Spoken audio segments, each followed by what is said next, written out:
ABN Maharashtra में आपका खैर मकदम। मैं हूं मुनीर आरिफ खान। नाजरीन, औरंगाबाद और उस्मानाबाद नाम तब्दीली मामले पर गुज़िश्ता 22 जनवरी को होने वाली समाअत सरकारी वकील की पर्सनल मसरूफियत की बिना पर नहीं हो सकी थी, जो कल यानी 25 जनवरी को दोपहर 2:30 बजे बॉम्बे हाईकोर्ट के चीफ जस्टिस के सामने होगी।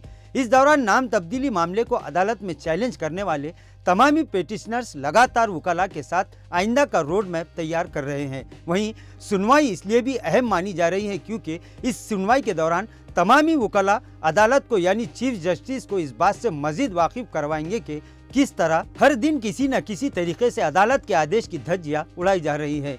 वहीं बॉम्बे हाईकोर्ट औरंगाबाद बेंच के रजिस्ट्रार और प्रशासकीय न्यायाधिकरण की जानिब से जारी किए गए 2 आदेश इस सुनवाई के सबसे अहम मुद्दे रहेंगे।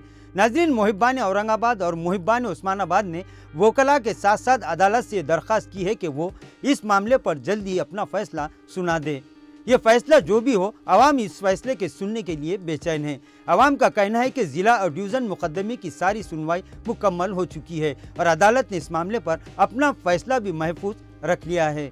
नाजरीन, इस वक्त अदालत में शहर के ताल्लुक से सुनवाई चल रही है, जो भी अब आखिरी मराहिल में है।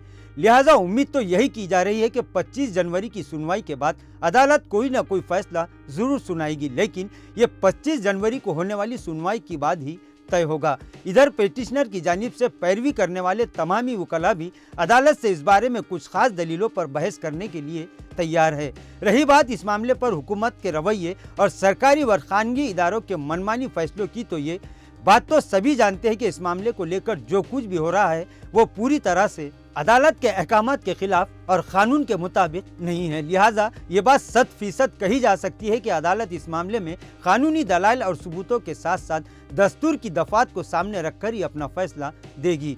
बहरहाल अब औरंगाबाद और उस्मानाबाद के आवाम की नजरें 25 जनवरी को होने वाली अहम और फैसला कुन सुनवाई पर टिकी हुई है। इस मामले को लेकर अदालत पहुंचे तमामी याचिकाकर्ताओं ने औरंगाबाद, मराठवाड़ा के साथ साथ उस्मानाबाद के आवाम से अपील की है कि वो कानून और इंसाफ की जीत के लिए खुसूसी दुआओं का एहतमाम करें। नाजरीन, आज के लिए बस इतना ही। कल फिर मुलाकात होगी कुछ नई खबरों के साथ। तब तक के लिए मैं मुनीर आरिफ खान आपसे इजाज़त चाहता हूँ। अल्लाह हाफिज़।